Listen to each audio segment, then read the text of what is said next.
Recording in progress. Welcome, everyone, to the June 16th, 2025 regular Board of Aldermen meeting. Would everybody please join with me in saying the Pledge of Allegiance?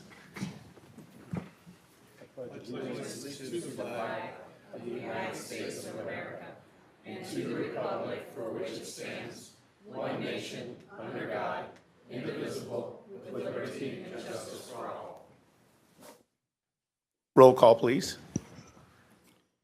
Alderman Plufka. Here. Alderwoman Tice. Here. Alderwoman Goode. Here.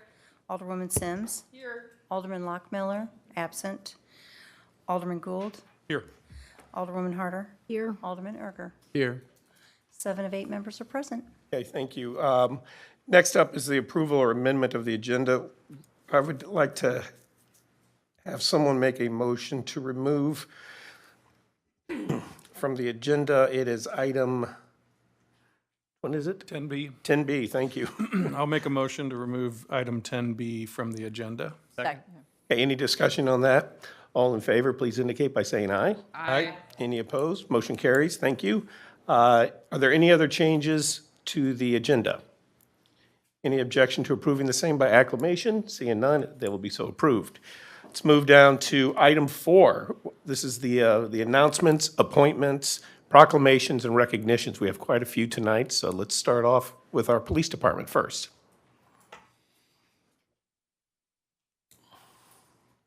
Good evening.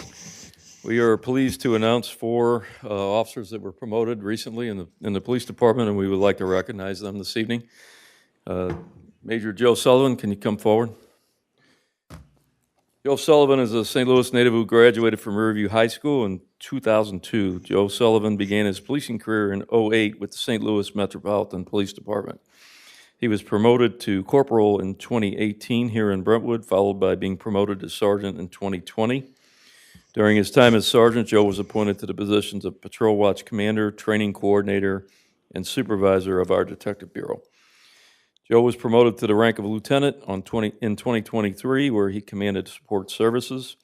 He's a graduate of the Northwestern University School of Police Staff and Command. Joe and his wife Kelly have been married for 14 years and have 2 beautiful daughters, Kara and Allison. Congratulations to Major Joe Sullivan for his promotion. Congratulations.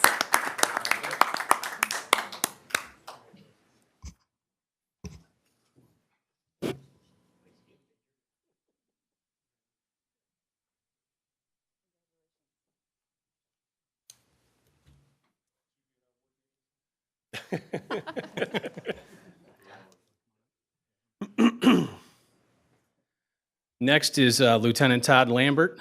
Lieutenant Lambert is married to his wife Tammy, and together they have 3 children, Austin, Alyssa, and Chase.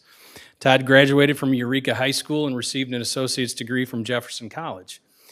Todd has prior work experience as an electrician, computer sales, and networking. Todd began his law enforcement career in 2001 with the St. Louis Metropolitan Police Department and joined the Brentwood Police Department in 2004. During his 23-year career, Todd has served as a field training officer, has been a firearms instructor for the past 15 years. He also assisted St. Louis County Police Department as an active shooter, multi-assault counterterrorism action capabilities, or MAC-TAC instructor, and currently serves as a representative on the Brentwood Police and Fire Pension Board. Todd was promoted to corporal in 2017 and to the rank of sergeant in 2023. Congratulations, Todd.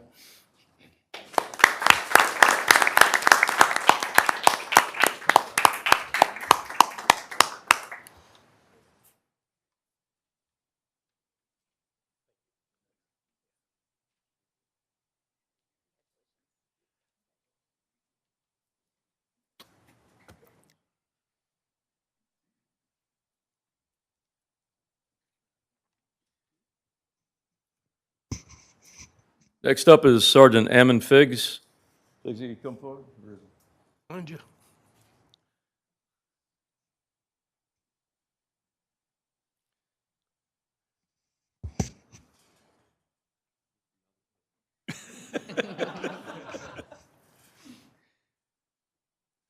Bixie's married to Rachel. Rachel's also in law enforcement. She was a St. Louis police officer with me and years ago, and now an ATF agent. So they're, together they are part of the law enforcement effort in our area. As you can see, they have two beautiful children standing here, Ezekiel and Malachi. Are you shy?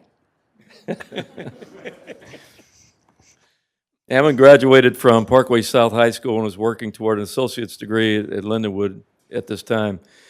His prior work experience include a pharmacy technician, computer technician, and a combat medic with the United States Army from 2003 to 2006. Ammon began his law enforcement career in February of '07 with the St. Louis Metropolitan Police Department, where he achieved the position of Special Operations Detective in the Anti-Crime Unit. Ammon joined the Brentwood Police Department in November of 2018. During his 6 years with the department, he has served as the school resource officer and DARE instructor, juvenile detective, and major case squad investigator. He was promoted to corporal in April of 2023. I'd also like you to introduce your folks that are here, if you would, real quick. Where are they? You want to stand up? You stand up first? Welcome.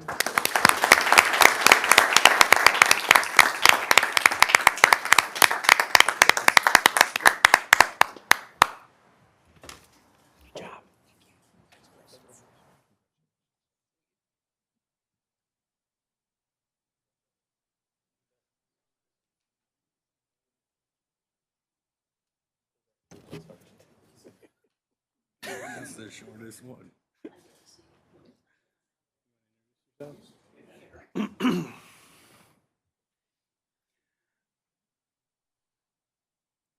Next is Corporal Theron Johnson. Theron is married to his wife Megan, and together they have a 5-year-old daughter and are expecting a son November of this year. Theron graduated from St. Genevieve High School, then served in the United States Army for 4 years. He began his law enforcement career in 2016 with the St. Louis Metropolitan Police Department, and then came to the Brentwood Police Department in 2020. Congratulations, Theron, on your promotion.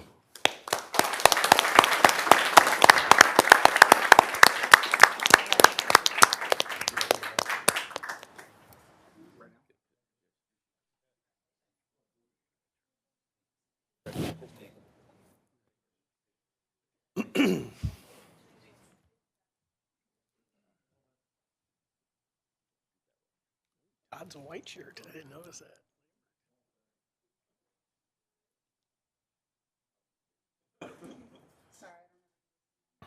That's why we didn't ask you to do it in front of everybody.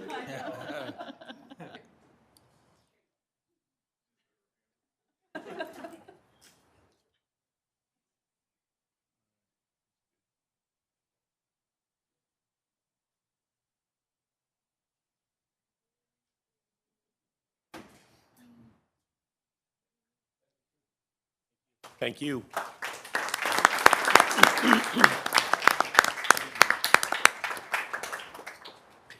Next up is a badge pinning ceremony by our fire department.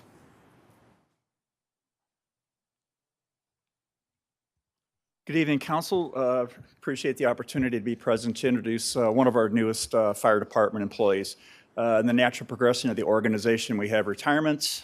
People decide to go other places, and we were fortunate enough to snag Evan here for one of our vacant positions. So Evan Johnson officially began his Brentwood Fire Department career on May 19th of this year, and he is assigned to A shift with Captain Niemeyer. Evan resides in Wentzville, Missouri, and he graduated from Holt High School and then attended St. Charles Community College on the A+ program, where he earned an Associate's of Applied Science degree.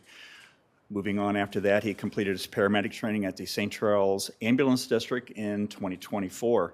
And after obtaining that license, he went on to attend the St. Louis Fire Academy, and he was a recruit graduate of class number 124, and very importantly, he was also one of the team leaders for the class.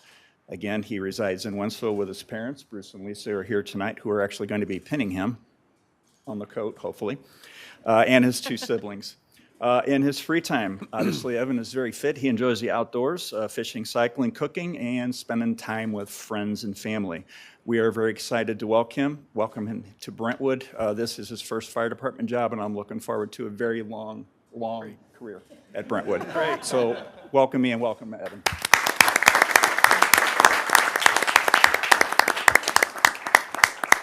Okay, Evan, here you go. Right over here. Sit together. No, you repeat after me. I, Evan Johnson, I, Evan Johnson, do solemnly swear do solemnly swear that I will support the Constitution of the United States and of the state of Missouri, that I will support the Constitution of the United States and the state of Missouri, the ordinances of the city of Brentwood, the ordinances of City of Brentwood, and that I would faithfully and diligently demean myself at all times while serving as a firefighter paramedic for the city of Brentwood. and that I will faithfully demean myself at All times. while serving as a firefighter paramedic at the City of Brentwood, For which I was officially appointed for which I was officially appointed on the 16th day of June 2025. on the 16th of June, 2025. Congratulations. Thank you.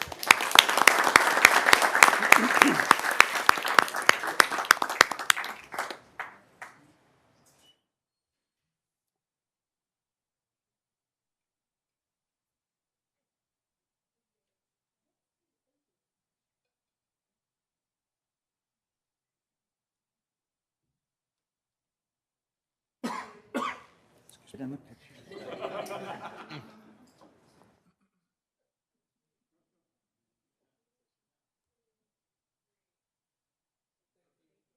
Very nice. Congratulations.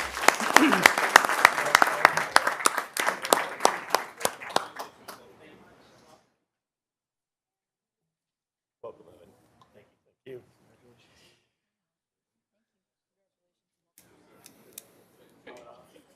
I will tell you, Evan, the oath that you just took is probably the hardest part of the job because we've all had that problem. Next up is a few appointments by the mayor. The first is the appointment to the Brentwood Municipal Library Board of Trustees.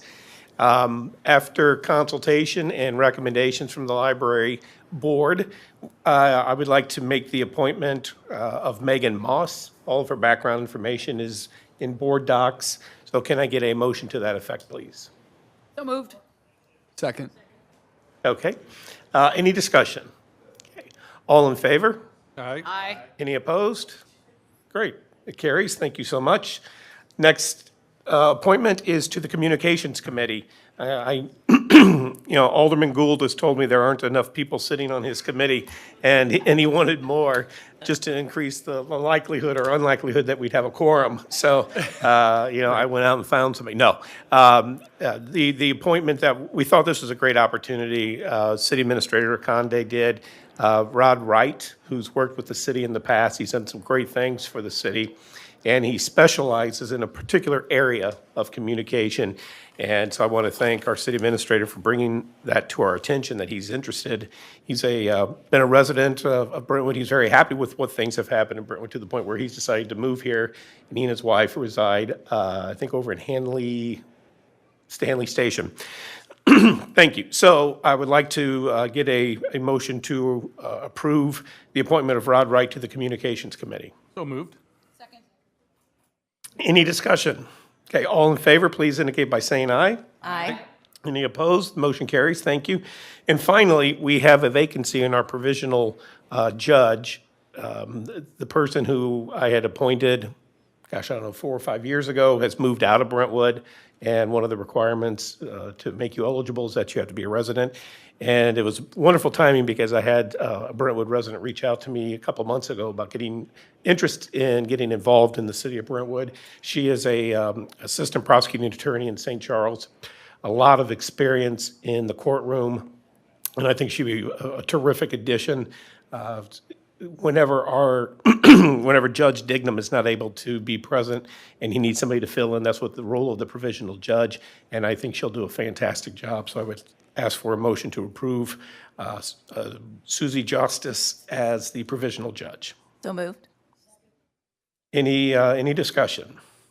All in favor, please indicate by saying aye. Aye. Any opposed? It carries. Thank you.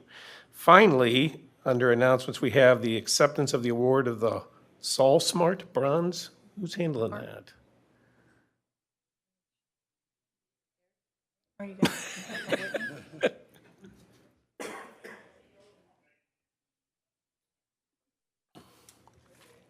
So this is a recommendation that came out of the Sustainability Commission, was to apply for and kind of try to get solar bronze designation. Ultimately, we're trying to go up to silver and gold, but we were recognized as our Soul Smart Bronze a couple weeks ago. Silver is, we're just got one memo away from silver, and we're actually pretty close to gold. So this is kind of the first step of what we see as a progression onto Soul Smart silver and gold. And it just kind of talks about the city's commitment to solar panels and solar power here in the city. Great. Do you need any action from the board on that? Nope, Wonderful. just FYI. Okay, well, thank you very much. Next up is citizen comments. Anybody in the public care to address the board? Now is the time to do so. All we ask is that you go to the podium there and state your name and your address, and you'll be given up to 3 minutes. Nobody online? Okay, let's drop down to the mayor and alderman reports. First up is the mayor. I've been gone the last 2 meetings. I apologize for that, but I've heard from members of the board that they actually prefer that, as the meetings are ran faster and more efficiently. So you all are stuck with me, though, until the foreseeable future. Couple of things. First of all, we did know about the designation of the Blue Shield city for the police department, but we did go public with that. That's a wonderful accomplishment by our police department, and more in the St. Louis area are also striving to achieve that same level of professionalism, and they're getting there. So that speaks highly of our police department and all the other police departments in the St. Louis County. Next, we've got a lot going on down at the parks. We had our summer beats last Friday, I believe it was, even with the rain. And we have a couple more summer concerts and some events on Saturdays. I would highly recommend that you check those things out because we've got a lot going on during the summer. That is it for the mayor's report. Next is Alderman Plufka. Thank you, Mr. Mayor. It's my understanding that on Wednesday of this week, the Parks Department is going to close Brentwood Park for to implement a goose management program. And I would like, I don't know that this has been discussed, the plan itself and all the ramifications of it have been discussed in open session, and I'd like to do that before we implement this program. Is there any way that I could have? I would look to our city attorney on the proper procedure to bring this up. Does this need to be under new business, or what, how would you? Well, if it were to be under new business, we'd need to amend the agenda because it's Okay. a subject matter for Wednesday. If there's consensus for the board to discuss it, I think we can have the discussion, whether it's in Alderman Plufka's Now, okay. report or otherwise. Do we need a vote on that by the No, board? Okay. just as long as we see consensus and by the board. I'm seeing head nods. All right. Floor is yours. Okay, well, thank you. So as I understand it, the process that culminates in Wednesday has been a long time coming. I know a bit about what got us to this point. And I'm stalling as Eric makes his way to the podium. So I just wanted to have a conversation more than anything else about who are our partners in this, and how did the recommendation get to this activity as opposed to some other remediation activity, and what's going to happen on Wednesday? Sure, and I don't know, I know you saw the quick presentation I put together. Do you want me to run through that? Or do you want me just to kind of go? Yeah, and maybe even in a more abbreviated fashion than what's here. I mean, this is very thorough, but. So the real quick answer is that we've been dealing with goose management since 2018. It started at the Gateway Fountain, and through some prolonged damage to the Gateway Fountain, we started having conversations at the Public Works Committee. The first conversation, I think, was July of 2018.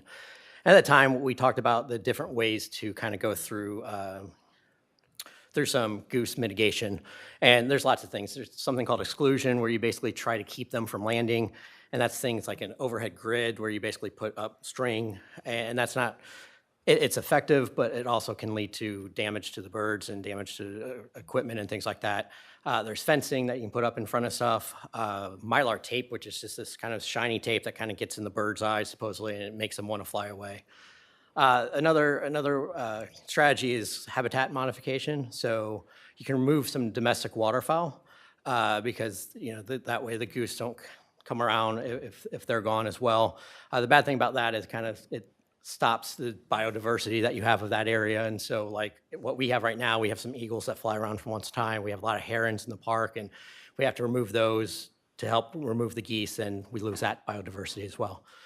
Harassment, the big one is dogs. There are a lot of times you see dogs chasing geese around. And at the time we talked about in 2018, we didn't think it was a good idea of dogs chasing birds away from the Gateway Fountain onto Highway 40. And we thought that probably wouldn't be the best course of action, so we didn't do that. There's some lasers you can kind of shine, and it hurts the birds. And then there's pyrotechnics, air horns, things like that. Another strategy is chemical repellents, and the good and bad of that, you put it down on your grass, and it's supposed to make the taste of the grass bad, and they don't like it. We tried it. They actually ate more. So that did not work well for us. And then when you put it in an area like a park, then you worry about chemicals in an area where kids and families and dogs are walking around. The next is sort of nest and egg destruction, and there are two ways you can do that. You can kind of oil eggs. It's called addling. And the reason of that is if the geese, basically they're imprinted to come back to the same spot year after year. If they come back and they have a couple years where they can't lay any eggs, then they go find a different spot. And so that's something we tried as well. You can also replace eggs with wood eggs, which is something we did do at the Gateway Fountain. Again, that was fun. Staff it was just like a 3-man system, 2 blocking the geese, the other getting the egg and replacing the egg. And I think it's the first time I really made my daughter sad about my job, because she's like, "You stole the goose eggs?" I'm like, "Yes, we stole the goose eggs." And the last is capture, and that's kind of the last case scenario. Is Missouri Department of Conservation says, "Hey, try to do this after you've done everything else." And so that kind of started in 2018, and we tried a lot of those different strategies at the Gateway Fountain, and good or bad, they didn't really work. And so fast forward to 2023, as we're still trying to deal with that, we opened Brentwood Park. And even before we opened, we noticed a large goose population. In fact, I believe the mayor used to send me pictures of goose poop on the trail, so that was always a fun text in the morning. But we kind of worked through that, and we tried to go through some of those same mitigation strategies, and ultimately we came back to the Public Works Committee in that September with a new partner, the USDA Wildlife Program. And so it's the Department of Agriculture, strangely enough, but they have a wildlife program that helps with wildlife mitigation, specifically goose. They've helped us before with beavers. We had a beaver issue in Brentwood Park, and we actually used the USDA to help us with that as well. And so they came out and they started with lasers. They started with the other stuff and quickly realized it wouldn't work, so they ramped up to lasers, and they came out with a high-grade green laser. It's kind of fun watching them kind of shine it into the geese eyes. And ultimately, and I think it was December of 23, they came back with a recommendation, "Hey, that's not working. We want to move up to the next step, which is pyrotechnics." And I don't remember, in January 24, we invited the board out, and they did the demonstration. It was basically, it seemed like a cap gun, kind of went off and kind of scared the geese. And so that's what we did throughout 2024. Good and bad, I mean, ultimately I would get emails, and I would email them and say, "Hey, we seem to have a lot of goose from time to time." And so that's kind of where they came back. So about this March, we noticed a larger population again. And so we kind of reached out to USDA, and they gave us some updates, like, "Hey, over the last couple of years, we've kind of noticed about 22 to 24 geese that are really occupying Brentwood Park. It's where they've been coming back to. And they seem to think that there's at least 12 breeding pairs. And those 12 breeding pairs, they believe, historically nested along this stretch of Deer Creek even before we opened Brentwood Park." And one of the kind of stats I gave is like one pair of breeding goose can lead to 50 geese in about, I think it was like 12 years was the stat. And that's just because once they come back and they breed, then they have a new batch and a new batch every year, and it just, not quite like rabbits, but kind of like rabbits. And so they basically said, to address this issue, their recommendation is a capture. So they went to that last spot. And so again, this is something that if we tried to do ourselves, we'd actually have to go get a permit from the USDA through Missouri Department of Conservation. So since we're partnering with them, they're the experts, they're the ones who are recommending it. And so that's what, kind of the next step. And so they recommended we do it for Wednesday, as we talked about. It has to happen in mid-June, because that is when molting period for geese occurs, and that means they can't fly. And so that's the only time you can really capture them, because if you do it any other time throughout the year, they can easily fly away. they might leave for a couple weeks, but then they'll come back and because they're kind of imprinted on here. And so during this process, this is all done through the USDA. Their staff comes out. Their staffs are the one who capture the geese in the park, and then they handle it through there. So ultimately, the goal is that once this is done, those geese are no longer coming back to Brentwood Park, and we hope that to not have all the damage that comes from having geese in a park. So as I understand the program, all geese are captured and the adolescent ones are relocated. The mature geese are killed. So the juvenile geese are tagged, so that way the USDA can track them. And then, yes, they're relocated to a new location. Since they can't fly yet, they'll imprint on the new location where the USDA takes them, and that's where they'll come back year after year. The adult geese, yes, are processed, and they're taken to a food bank. You talked about this being a strategy of last resort. Was this strategy ever applied at the fountain? It was not, because by the time we were getting there is when we kind of talked to the USDA and really kind of brought them on as a partner to help us with the whole mitigation program or the management program. And so we were hoping to have their expertise help us through it. But even at this point, that's what their recommendation is. In your mind, or in the eyes of Brentwood, is the fountain still a problem for geese population? It's getting better. There's still some issues there, and the USDA still comes out as part of their program to help us with that. The difference is, instead of having 22 to 25 geese, we're seeing about 2 to 4 geese, and so we're hoping to mitigate that a little bit easier. So are there strategies that they employ now from time to time, the USDA, to keep that population at that level, or to try to reduce it even further at the fountain? Yeah, it's a strategy that the USDA does all across the country. I understand that. I'm just asking if I was going to ask what strategies have been employed at the fountain that have gotten us to this result. Sure, we've done a lot of different things. So we started with something that actually they don't recommend anymore, which is we had a plastic wolf and an owl, which supposedly was supposed to scare the geese off. And through new research, they basically find that that's ineffective. So that really wasn't doing a whole lot. We tried some Mylar tape, and that's that tape we kind of let it flashes in their eyes. This is discussed at a lot of state and national conferences. So of course there's vendors at vendor fairs, and then there's this one, it's a blinking yellow light. You might see those in lakes from time to time. And that is a deterrent. It's supposed to, blink during the middle of the night, keep them awake. They'll be upset. They'll fly away. It's supposed to be 100% effective. I guess it's 99% effective. It didn't work in Brentwood Park or at the fountain. Like I said, we tried the chemical repellents. We tried the the egg and nest destruction. We've done most everything. And then, as I said, when the USDA came on, they ramped it up, and they tried some of those things as well, but they also ramped up to the lasers and the pyrotechnics and tried everything else. Okay.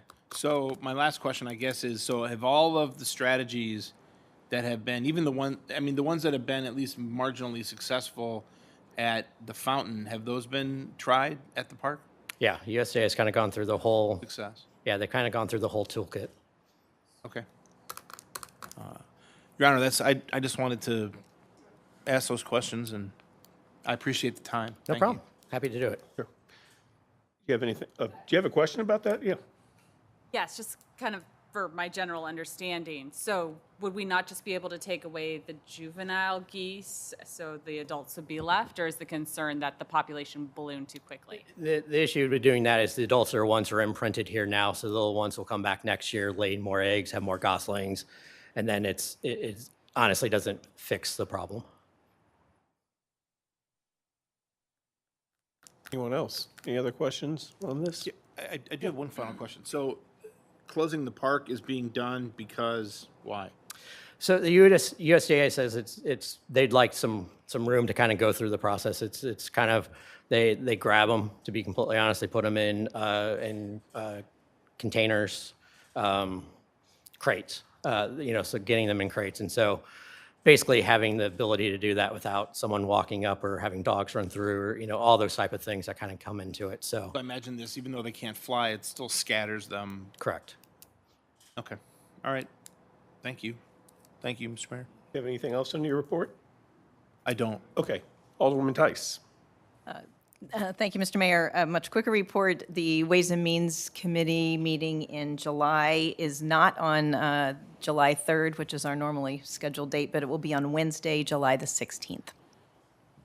Alderwoman Sims. We will have a Ward 2 meeting tomorrow night, starting at 6:30 at the Rec Center in Room A. Okay. Alderwoman Goode. I have no updates. Thank you. Okay. Alderman Gould. Yes, the Communications Committee meeting is tomorrow at 6 PM in this chamber. Please join if you'd like. And then just as a reminder, our ward meetings happen every other month, so our next one will actually be at the end of July, the 29th at 6:30 at the Rec Center. So we won't have one in June. Okay. Thank you. Alderman Erger. Next board meeting for Brentwood Forest will be Tuesday, the 24th at 6 PM. Thank you. And Alderwoman Harder. No report. Okay, wonderful. Gets us down to the city administrator report. We have one item, and that is the presentation of the fiscal year 2024 audit ending December 31st, 2024. Andrew Zabel, is he online? Yep. Andrew's here. Oh, Andrew, you're muted. Oh.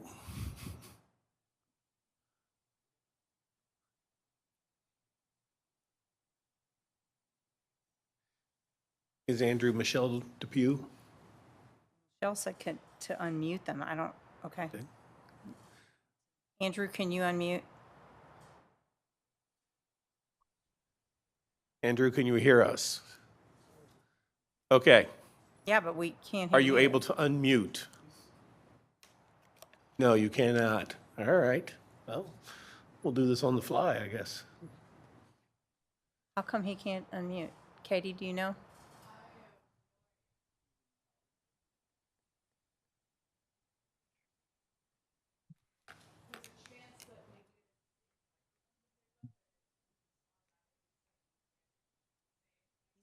Muted on our end. He's not muted on my end.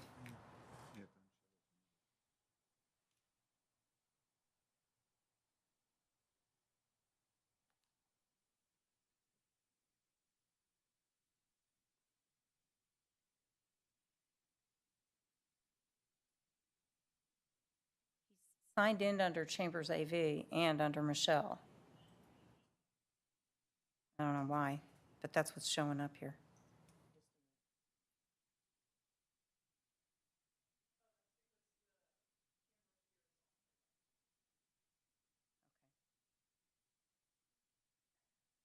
Michelle, can you, I don't know why that.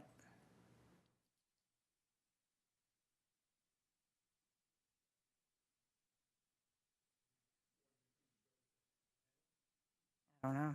I sent him a panelist. Andrew, I sent you a panelist link.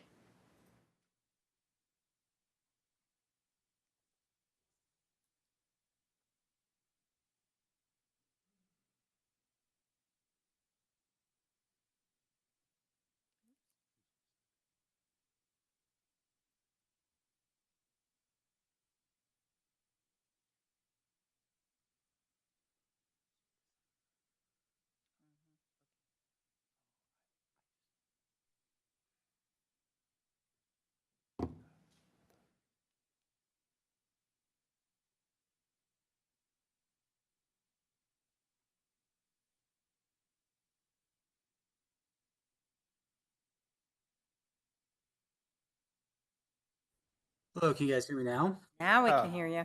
Perfect.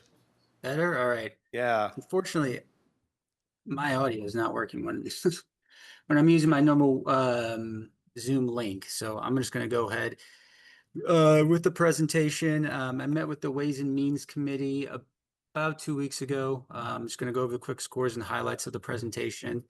What was unique about this year's audit is we did both a financial statement and a single audit.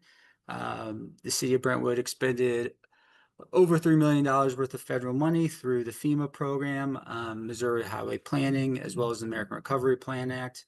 Overall, a clean audit report. Things are getting much cleaner from the accounting and reporting perspective at the city of Brentwood. So, I went over some of those details with the Ways and Means Committee, but, that's the gist of our presentation. We are complete with our audit work, and Bull and Michelle, I'll be sending you the management representation letter this evening for your signature. But that's our presentation. Okay.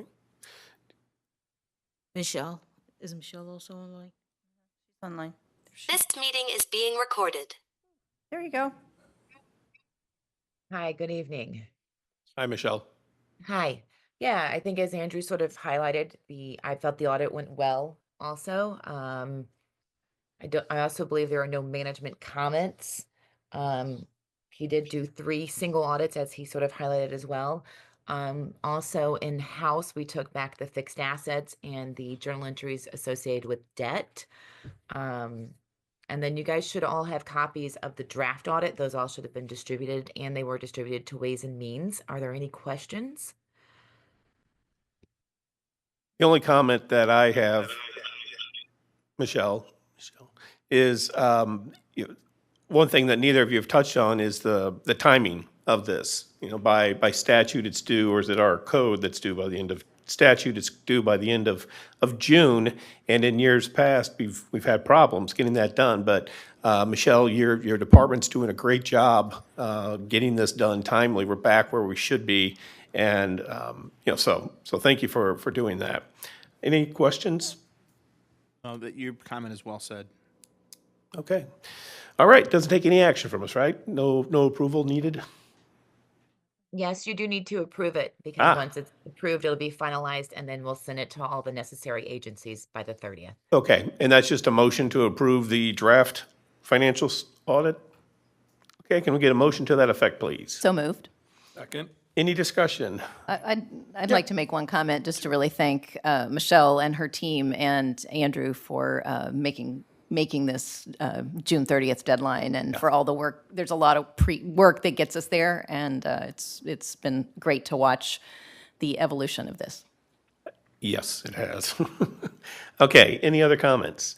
All in favor of the motion, please indicate by saying aye. Aye. Any opposed? The motion carries. Thank you. Thank you, Michelle. Thank you. Yeah, and you too, Andrew. All right. Brings us down to the consent agenda. We have 7 items under the consent agenda. Are there any requests to remove any of the items from the agenda or any questions about any of the items? If not, the chair would entertain a motion to approve the consent agenda. Motion to approve the consent agenda. Second. Any discussion? Roll call, please. Alderman Plufka? Yes. Alderwoman Tice? Yes. Alderwoman Goode? Yes. Alderwoman Sims? Yes. Alderman Gould? Yes. Alderwoman Harder? Yes. Alderman Erger? Yes. Motion carries by a vote of 7-0. Great, thank you. Brings us down to old business, of which we have none. And so item 10, new business. First up is resolution number 1552, amendment to the City of Brentwood Employee Handbook. D'Angela. Yes, good afternoon. Hopefully everyone's had a chance to review it. There are a few things that we're updating in the handbook this year. Starting with the mayor and the letter from the mayor. So I did go out and ask the mayor to update the letter, as well as updating the Board of Alderpersons that were listed within the handbook on pages 2 and 3. Going down to page 56 and 57, there were minor updates to the promotions and how the promotions were listed within the handbook. We went from a condensed version to replacing it with the more detail that's in the general orders for the police and fire for the promotional processes. We updated the uniforms and clothing allowance benefit from $720 annually to $1,000. That is reflected on page 64. We added a parentheses for the FY26 approval of the $3,500 tuition reimbursement for each employee. That's on page 68. And then we removed one line item from the substance abuse policy on pages 89 through 97. Can we get a motion to approve resolution number 1552? So moved. Second. Okay, any discussion? Any questions? Anything? Okay, if none, all in favor, please indicate by saying aye. Aye. Any opposed? Motion carries, thank you. And Mr. City Attorney, it's okay to do that by voice vote, right? Since it's just, okay, so it's, okay. Next up is resolution number 1553. Thank you, Tangela. 1553, a resolution adopting a That was strict. actually Nope, removed. that one was removed. Oh, that's right. Thank you. Thank you. So we're down to item C, the Brentwood Public Library request to waive permit fees for the new building at 2201 South Brentwood Boulevard. Whitney. Yes, if you remember, the Brentwood Public Library received approval for their site development plans on February 18th, 2025. They submitted for the overall building permit. The total project cost is $5.3 million. Building permits fees are $7 per $1,000 of the project cost. So the fee amount is $37,500. They have not submitted their mechanical, electrical, or plumbing or the fire suppression system yet. So those would be additional fees. And there is the stormwater review that has been submitted, so that is, there's a $1,000 fee for that, plus inspection fees for Gonzalez's review. So it'd be approximately $50,000. I'm estimating that would be a revenue loss to the city, but they are requesting that the city waive those. Okay. Any questions? Have we done this before? We have done it for the Brentwood School District. Okay. Alderwoman Tice. Could I ask a question with the Brentwood School District? Did MSD review their water runoff because it was such a large, the sites were so large? Because we have these, like with Gonzalez, it's not just our own Correct. staff time. We're actually then paying Gonzalez. So the stormwater infill expense is a little different in my mind than Yes. waiving fees of our staff. Correct. So, but what happened with the schools? Sorry, that was really long. That was all prior to me, so I'm not really sure. I think the Mark Twain, the MSD did not have to do theirs because it was less than an acre of new disturbed area, but the new one, McGrath. McGrath, was prior to. Did MSD do McGrath? Am I remembering that? Am I Well, making I that don't- up? Okay. Okay. There is, I think it may have been just all city staff, but I think you raise a good point with the Gonzalez, because if the city does not pass that along, then the city eats that cost. Right. Yeah, I would just like to, for the record, I definitely think we should waive the fees for all but the fees that we pay to Gonzalez, because that's fees that we would be writing a check. And I think if we're getting external evaluation, that the library should be paying for that. Or you want to make a motion? Oh, I'm sorry, Alderwoman Goode. I would second that proposal that we waive our internal fees, but any external fees they would pay. That seems fair to the Mr. city. City Attorney, how would you prefer that motion be made? Are you fine with it as is? Yeah, I'm fine with it as Okay, is. great. Okay. So we have a motion, we have a second. Any discussion on that? Yes, Alderwoman Sims. I'm in favor of this, but are there other vendors that we would need to pay? not that I know of right now. I know the fire department reviews the fire suppression system, but that is still internal. Gonzalez is the only one that does the stormwater review. You may be thinking there is an MS4 program that the city does for any disturbed areas over an acre. That is a separate permit at the Department of Revenue. Okay, that's what I'm thinking of. Yeah. Okay. So that wouldn't be within our purview to waive at this point, yeah. I would just think that to the extent we have out-of-pocket expenses, that the library should be responsible and not just limited to Gonzalez. So it's already been seconded, but I will amend the motion that I sort of made, that we would waive all the fees for the library construction, except for any external vendors needed to review anything for the construction of the building. I'll second. Okay, great, thank you. Any discussion on that motion? Okay, all in favor, please indicate by saying aye. Aye. Any opposed? Okay, the motion carries. So now can we get a motion to approve resolution number, is it 1552? No, I'm sorry. It's not a resolution, right? It's just so I need a motion now to approve. Well, I guess we had that, right? You're good. Okay, so we're done. Yes. Okay. All right, thank you. Brings us down to Bill number 6558. Can we get a first read by title only, please? Bill number 6558, an ordinance approving an agreement for license to construct sewer project with the Metropolitan St. Louis Sewer District for the CSO Mary Avenue south of Manchester, interceptor I-132, outfall L-106, elimination Phase 2 project. Okay, thank you.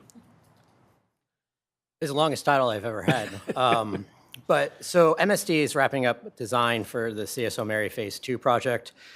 We've been in communication with MSD, in contact with them, talking about it. And one of the things they need is an agreement for Rogers Parkway, because Rogers Parkway was purchased with Land Water Conservation Fund, and as such is designated Section 6F parkland by the National Park Service. So there's a lot of legalities that go along with that. And one of the things that is that you can't convert that parkland into other use. And so while the installation underground utilities is allowed, one of the things that they have to have is this agreement stating that they can do it. And so that's what this agreement is. The good news is that they have a 12-month deadline to get all the work in Rogers Parkway done, or it does convert. And what conversion means is then MSC will be responsible for finding the same acreage of parkland somewhere else in the city for the city. So that's something obviously they're not going to want to do. So. All right, any questions for Eric? Yes, Alderman Gould. Super excited to have this right on my front yard, but I'm glad that the infrastructure is being divided and finally connected. But a question on that, have they looked at the plans as it relates to the location of a lot of the old growth trees that are within Rogers Parkway and where they're, specifically where they're putting these tunnel shafts? Are they positioning them to avoid these big trees if they can? They are doing the best they can to go away from trees. I will tell you, we are losing trees throughout this whole project. So it's unfortunate, but not much I can do about it. Okay. Okay. Anything else? You would like to have a second read on that tonight? Yeah, MSC would like a second reading so we can get this signed and sent to them. Can we get a motion to that effect, please? So moved. Second. Any discussion? All in favor, please indicate by saying aye. Aye. Any opposed? Motion carries. Thank you. Mr. City Attorney, can we get a second read of Bill number 6558 by title only, please? Bill number 6558, an ordinance approving an agreement for a license to construct sewer project with the Metropolitan St. Louis Sewer District for the CSO Mary Avenue south of Manchester, interceptor I-132, outfall L-106, elimination Phase 2 project. Thank you. Chair would entertain a motion to perfect Bill number 6558 into ordinance form. So moved. Second. Any discussion? Roll call, please. Alderman Plefka? Yes. Alderwoman Tice? Yes. Alderwoman Goode? Yes. Alderwoman Sims? Yes. Alderman Gould? Yes. Alderwoman Harder? Yes. Alderman Erger? Yes. By a vote of 7-0, Bill 6558 will become ordinance number 5185. Thank you. Brings us down to item number 6559. Can we get a first read by title only, please? Bill number 6559, an ordinance amending Title III of the Code of Ordinances of the City of Brentwood, Missouri, and establishing revised no parking zone on the east side of High School Drive, north of the unnamed alley, just north of 8919 to 8955 Litzinger Road. Dan. Okay. For this one, if you recall, last year we did a parking amendment for Litzinger Road, the east side of high school, from Litzinger Road going north up to that unnamed alley that serves those 10 homes between 8919 and 8955 Litzinger. Now we're doing the alley going north about 30 feet, which would be like 2 car lengths, so that if you're coming out the alley, if you're going westbound, you're able to look to your left, which is no parking, and now to the right, so you should be able to see a little bit clearer to the right. But that still allows some parking on the street across from McGrath. Okay. Motion for a second read? Thank you. Second. Any discussion? That's on the motion for a second read for tonight. Seeing none, all in favor, please indicate by saying aye. Aye. Any opposed? Motion carries. Mr. City Attorney, can we get a second read by title only, please? Yes, Bill number 6559, an ordinance amending Title III of the Code of Ordinances of the City of Brentwood, Missouri, and establishing revised no parking zone on the east side of High School Drive, north of the unnamed alley, just north of 8919 and 28955 Litzinger Road. Thank you. Chair would entertain a motion to perfect Bill number 6559 into ordinance form. So moved. Second. Any discussion? I just do have one question. Yes, Alderman Gould. And is the 30 feet, why was 30 feet chosen? Was that line It's of sight? about 2 car lengths, and it still allows, there's street parking. The corner house that's at High School in Harrison has stairs on the west Yep. side of the property as well as the north, and I didn't want to limit them just to one side to their house. Yep, that makes sense. Okay, thank you. Alderman Plufka. So, and I'm assuming that regular notices went out for tonight to the addresses affected here, 8919 and 8955? No, regular notices did not go out. However, this was brought to the city's attention by the neighborhood. By the neighbor that's losing a parking space in front of their house? No, it was brought to the attention of the people that use the alley. Oh, The no, 10 I one in 10 homes. understand that. But we're talking about, excuse me, an ordinance that extends the no parking north of that alley 30 feet, as I understand it. Correct. So I'm assuming that the two houses, oh no, I'm sorry, they'd be on Litzinger Road. So these would be houses on High School Drive that are losing parking in front of their home. Were they notified? Did they know that this is happening? I mean, necessarily? No, I wouldn't have notified them, but though, like I said, I was trying to keep the corner house there at Harrison High School such that they could still use something. You know, during school, I think people park there, you know, it is public, No, I understand. yeah. Okay. All right, thank you. Okay. Yes. Question, Alderman Gould. Mr. Mayor. Could we give the opportunity for the neighbor or two to have an opportunity to respond so they're not surprised when the signs go up? Okay. But we're not postponing the vote. Okay, so you understand, we'll do that, but we're still taking the vote. Is it contingent on, because what if the neighbor really doesn't want those signs in front of their house? Mr. City Attorney, care to weigh in on that? Well, if we take the vote and we approve it, then the change is going to be made and it's going to be posted. But I believe we're doing it for a public safety reason. right. We're not doing it it's to accommodate the turning out of that alley, right? That's Dan? correct, yeah, for site So, distance. so there's a public safety reason why this is being done. Okay. So that cars can make a turn out of the alley. Yeah, And sorry. Alderman Plufka. So I was not questioning, I understand the public safety purpose. In the way you presented it, though, I looked at the footage as being somewhat arbitrary. I mean, does it have to be 30, does it have to be the 30 feet? Does it have, because I went over there and looked, and it looks like the first property is going to lose street side parking in front of their house entirely. Are you talking about to the south? There is no parking, that was approved No, last year. No, I know, not to There's the no south. homes on the west side, though, of High School there. No, but this is on the east side. Right, I'm on the east side, yeah, I'm looking at it. Okay. I guess I'm missing something, because There's only one house. there's only one house. it's partial. Yeah, and I'm only losing part of it because they can still park on the east side up to Harrison and then along the south side of Harrison. Right, It's so cut is it- off the page. Harrison is. Okay, so, okay.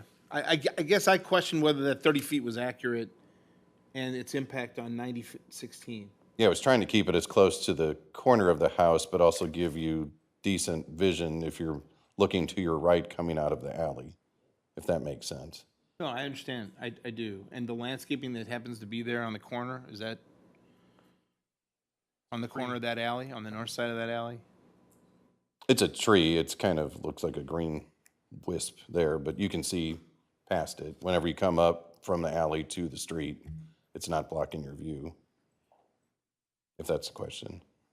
Yeah, my question was whether this was truly necessary for a public safety purpose. The problem is without it, people park right bumper flush with the alley, so you're trying to sweep around a parked car on your right as you're going northbound.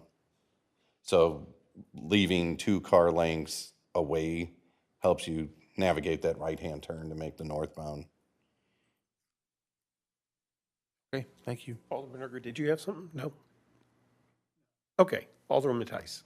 This is only anecdotal, but I walk my dogs here very regularly in the morning as children are coming to school and as people are trying to pull out of that alley, and it is dangerous and it's very difficult to see out of that alley. This is not my, my ward starts across at the school. I don't have the folks who live in this alley, but I can see why it's just really dangerous to get out, and it looks like you accomplished leaving that resident on the corner of Harrison and High School.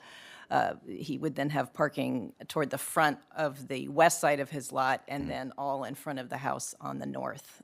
So I think we need to notice and let him know, but it seems like a good solution, a good safety solution for that corner. It was a representative of the HOA there that came to the city making the request, and we will reach out tomorrow to that corner resident.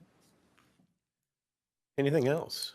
Okay, Alderman I mean, Gould. I will suggest, this is part of Ward 3, and Steve and I do regularly hear complaints about this section being very unsafe, not only for cars turning out of the alley, but, people dropping their kids off when you've got bumper-to-bumper cars with very little sight lines. And so I think a 30-foot sacrifice on the the parking on the south side between this alley and Litzinger was the first step and improved, but we did still receive a lot of complaints that, the sight lines were very difficult. So the 30 feet is a small section that still leaves a person, and I think it'll make a huge difference with visibility for kids' safety and for people that need to navigate that, because that alleyway is the only way that those folks on Litzinger get in and out of their homes. Anything else? Okay, I have that we did have a second to the motion to perfect. So with that, can we get a roll call, please? Alderman Plufka? Yes. Alderwoman Tice? Yes. Alderwoman Goode? Yes. Alderwoman Sims? Yes. Alderman Gould? Yes. Alderwoman Harder? Yes. Alderman Erger? Yes. By a vote of 7-0, Bill 6559 will become ordinance number 5186. Thank you. And the last item under new business is Bill number 6560. Can we get a first read by title only, please? Bill number 6560, an ordinance authorizing an intergovernmental memorandum of understanding, MOU, between the Brentwood Police Department and the Webster Groves Police Department for the use of the Webster Groves shooting range. Thank you. Chief? This is an ongoing contract with Webster Groves for use of their range. Our officers who are trained in firearms take the officers down there for qualifications. We've had this year to year. The reason that they have a new chief of police in Webster, and he's asked that we make some additions to this, one of which is a signature by each officer that shoots at the range that releases them from liability. So that's what this is. Okay.